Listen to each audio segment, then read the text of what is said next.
Je vois les gens émus en regardant le ciel, les étoiles, la lune. Je suis ému quand je vais à l'atelier. Et je vois les jeunes au travail. Pour moi, c'est une extase. Pensez à l'avenir de ces jeunes qui un jour formeront une famille et ils subviendront aux besoins de leurs enfants, sans le souci de se demander ce qu'ils leur donneront à manger. C'est une grande joie pour moi.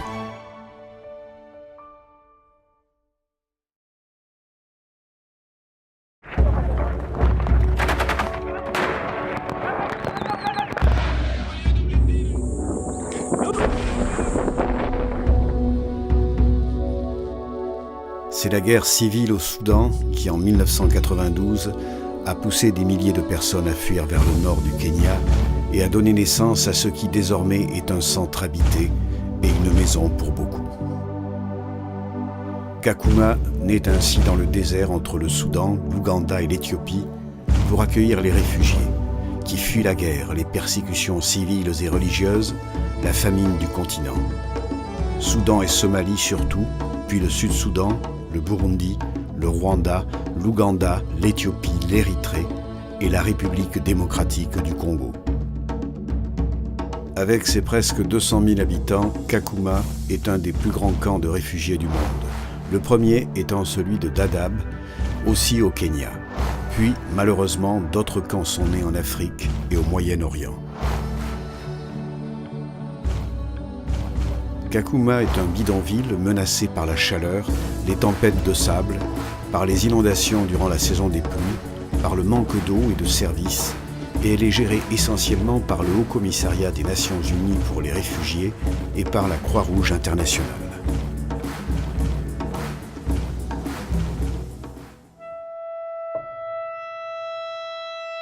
Les Salésiens arrivèrent à Kakuma déjà en 1993 et actuellement, ils sont les seuls depuis 2000 à avoir la permission de vivre de manière stable à l'intérieur du camp, à côté des gens, pour partager les difficultés et les aider à construire des opportunités de croissance.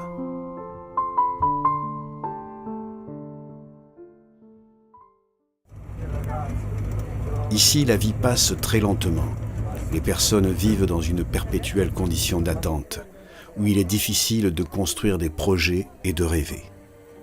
C'est ainsi que certains perdent le sens de l'existence et se suicident.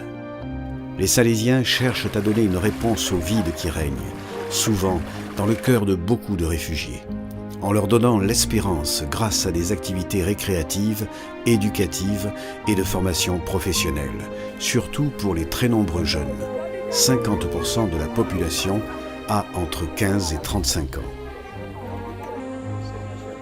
On peut passer des années dans le camp, mais ce temps infini, on peut l'employer de manière positive. On peut apprendre à lire et écrire, à compter, et surtout on peut apprendre un métier utile une fois sorti du camp ou même déjà à l'intérieur, car Kakuma est justement une vraie ville.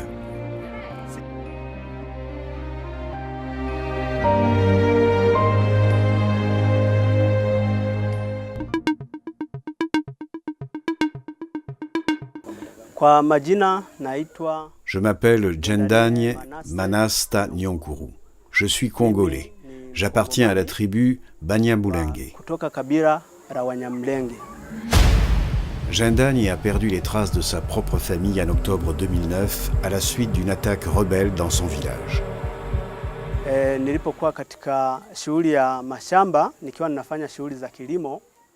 Alors que j'étais en train de travailler au champ, est venu un homme de la tribu Bembe pour me dire que dans le village Karunja, les guerrieros Mai Mai avaient attaqué et tué toutes les personnes appartenant à la tribu Banyamulenge.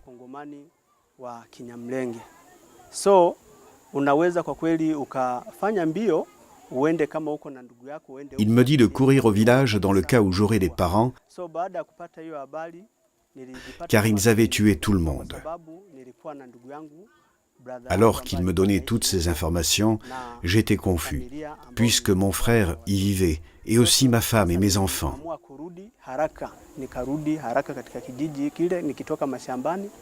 Nilifika kwa nyumba ya mkubwa wangu. Alors j'ai décidé de me précipiter au village.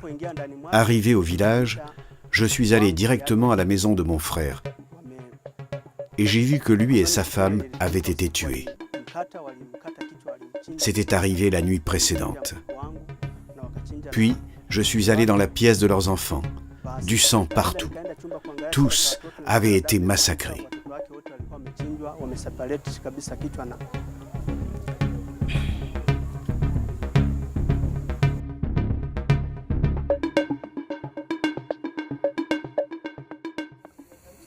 L'histoire de Mayros est semblable à beaucoup d'autres, mais lui, grâce au soutien des Salésiens, est en train de retrouver la force pour rêver. Oui, car vu d'un immense camp de réfugiés, il ne semble pas qu'il puisse exister une vie avec de nouvelles opportunités. Je vivais avec mon père. Maman et les autres frères n'étaient pas avec nous. Dans ma famille, nous sommes 8. 4 garçons. En réalité, nous aurions dû être 5, mais un est mort et 4 filles. Maman nous a laissés avec mon père. Lui s'occupait de nous, il travaillait comme soldat et il s'occupait aussi de toutes les autres choses.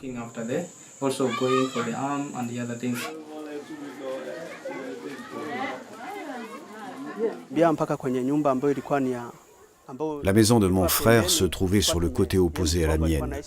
Quand je suis arrivé à la maison pour comprendre comment se trouvaient ma femme et mes enfants, je me suis rendu compte qu'il n'y avait personne.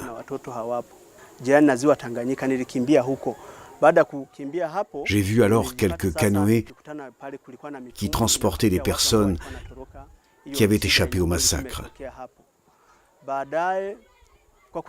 Plus tard, moi aussi je suis monté dans le canoë et je suis arrivé en Tanzanie. C'est ici que Jendanye commence la recherche désespérée de sa famille. En Tanzanie, les camps des réfugiés étaient trop peuplés et ils n'accueillaient plus personne. Et ainsi on conseilla à Jendanye de se déplacer au Kenya. Arrivé à Kakuma, Jendanye commença à travailler comme chauffeur de taxi, mais avec un moyen de transport insolite, un vélo. En 2012, de manière tout à fait inattendue et avec une joie immense, Jendanye, alors qu'il accompagnait un client de l'autre côté du camp, rencontra son fils aîné. Et tout de suite après, sa femme et ses 4 autres enfants.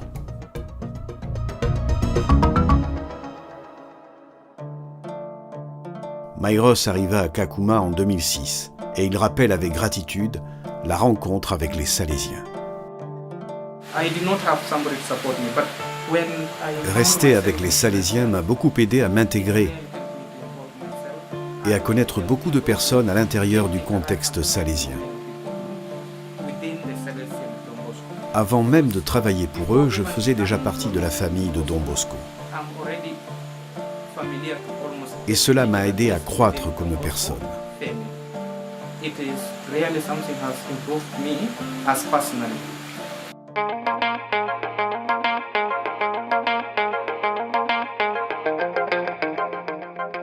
Formation, école, opportunités. Chaque année, les Salésiens et leurs collaborateurs forment environ 4100 élèves. Malgré l'aide internationale, la nourriture ne suffit pas et il faut donc de quelque manière réussir à travailler. Pour le faire, il faut connaître un métier et au moins la langue anglaise, le swahili, pour communiquer dans les milieux internationaux. Les élèves, garçons et filles, hommes et femmes de 18 à 35 ans, certains viennent avec leurs enfants, les mamans aussi avec les nouveau-nés, d'autres comme Barnaba sont des ex-enfants soldats.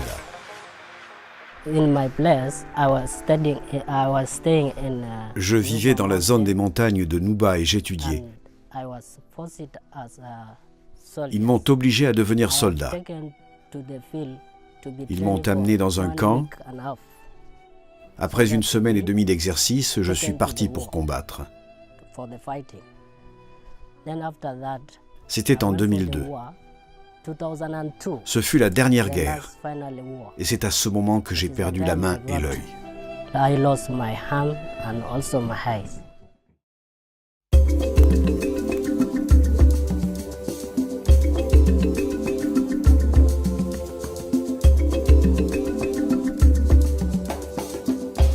Nous avons 4 centres de formation professionnelle dans le camp et actuellement nous sommes en train d'en construire un autre en ville pour offrir la possibilité de formation aussi aux communautés locales.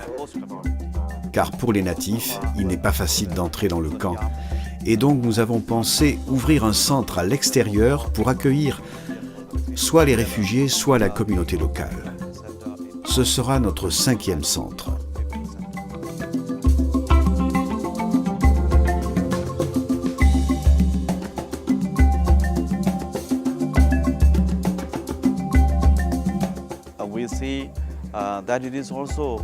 Nous voyons aussi que celle-ci est une activité qui leur permet d'avoir une rentrée économique ici dans le camp. Autrement, ils resteraient à la maison, assis sans rien faire. Car ici, les gens sont chômeurs. Ils ne trouvent pas de travail ou un moyen pour s'auto-soutenir. Et donc, celui qui a la possibilité de recevoir une formation peut chercher un travail. Certains le trouvent à l'intérieur du camp, auprès de diverses organisations présentes. Par exemple, dans la construction des maisons. Tous ne trouvent pas de travail. Certains rentrent dans leur pays d'origine et là, ils trouvent du travail.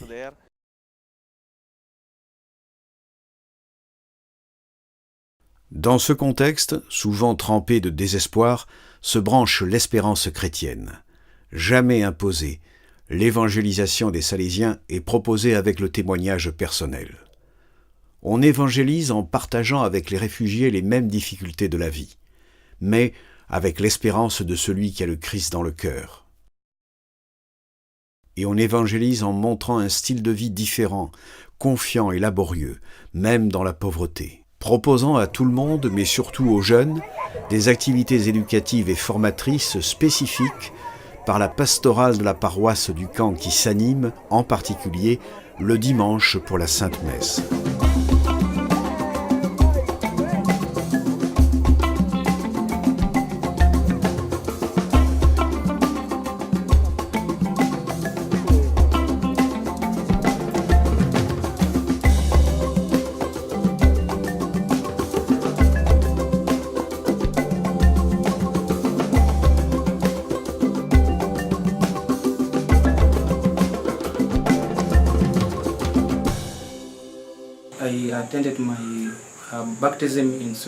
J'ai été baptisé au Soudan. Et puis quand je suis arrivé ici, en 2007, j'ai décidé de recevoir la confirmation. J'ai suivi le cours toute l'année et en 2008, j'ai été confirmé comme chrétien de la paroisse. Mon rêve est celui de devenir salésien un jour.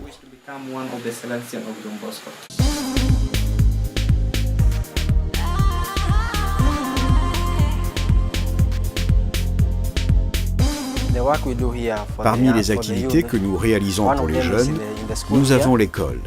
Beaucoup viennent pour la formation professionnelle, mais l'activité la plus importante est le centre des jeunes.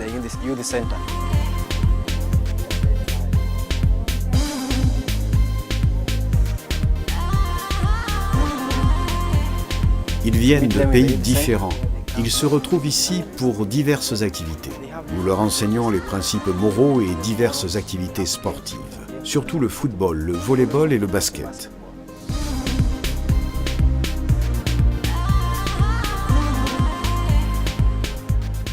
Après les activités ludiques, nous les réunissons pour le mot du soir, durant lequel nous cherchons à les encourager pour affronter le lendemain.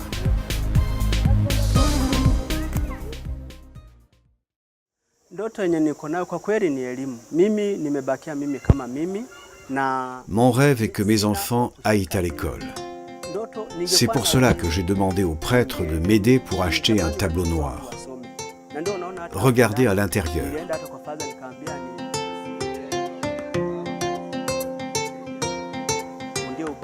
Il a accepté et il enlèvera le coût de mon salaire petit à petit.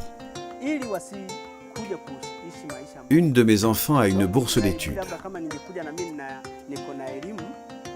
J'ai prié Dieu pour cela et je le remercie. Dieu a fait un miracle. Elle a réussi à entrer et les dépenses se sont stabilisées. Elle a été accueillie dans l'école d'Angelina Jolie, où il y a aussi l'internat. Ici, à Kakuma, il y a d'énormes difficultés. Quelquefois, les gens viennent et volent tout. Ils peuvent nous kidnapper ou même nous tuer. Ce que je peux dire, c'est que je ne me sens pas à mon aise ici. J'étudie beaucoup pour réaliser mon rêve d'être très brave. Mais ma santé n'est pas très bonne. Je souffre beaucoup de maux de tête. Malgré cela, je cherche à faire de mon mieux pour être brave et aider mes parents pour changer leur vie. Je veux qu'ils soient fiers d'avoir une fille qui lutte pour qu'ils soient bien. Pour une petite fille, la vie dans le camp peut être terrible et il est difficile de persévérer, même quand on reçoit une bourse d'études grâce à l'aide internationale. Mais ici, on apprend vite que personne ne peut faire les choses à notre place et qu'on doit combattre nos petites ou grandes batailles.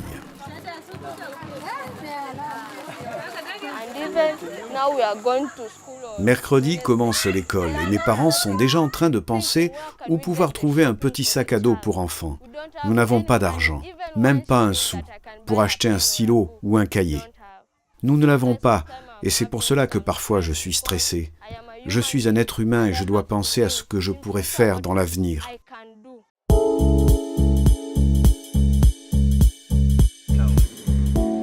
La vie au camp est difficile et même dangereuse, car beaucoup de rancunes tribales continuent loin du Congo.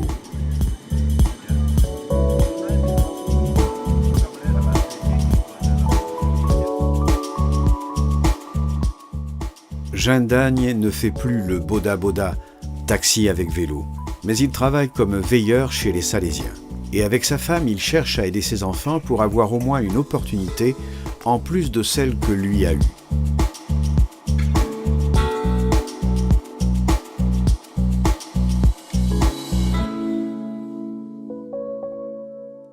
Mais Kakuma reste un camp de réfugiés, immense, immergé dans le désert entre le nord du Kenya et le Sud-Soudan. Il est en train de se développer presque comme une ville indépendante, mais sans la présence des aides humanitaires et surtout d'interventions d'éducation et de formation professionnelle comme celles offertes par les Salésiens, elle serait une énorme prison sans espoir de rachat humain. À Kakuma, on cherche à survivre, et dans la mesure du possible, et même si cela peut paraître étrange dans un endroit au milieu du désert, on cherche à faire des projets pour l'avenir, pour le moment où notre propre pays sera en sécurité et avec la possibilité d'y retourner. Les eaux du fleuve Gilo, qui a son cours à côté du camp de Kakuma, représentent bien les regards sur la vie des personnes. L'espérance et le désir de vie n'abandonnent personne. Au contraire, périodiquement, ils se présentent impétueux dans le cœur des adultes, des jeunes et des enfants, donnant ainsi un encouragement. L'eau est source de vie, de joie, de rencontres et de jeux. Le désir d'un avenir meilleur pousse à étudier, à apprendre un métier et à s'aider les uns les autres en partageant ce que l'on a.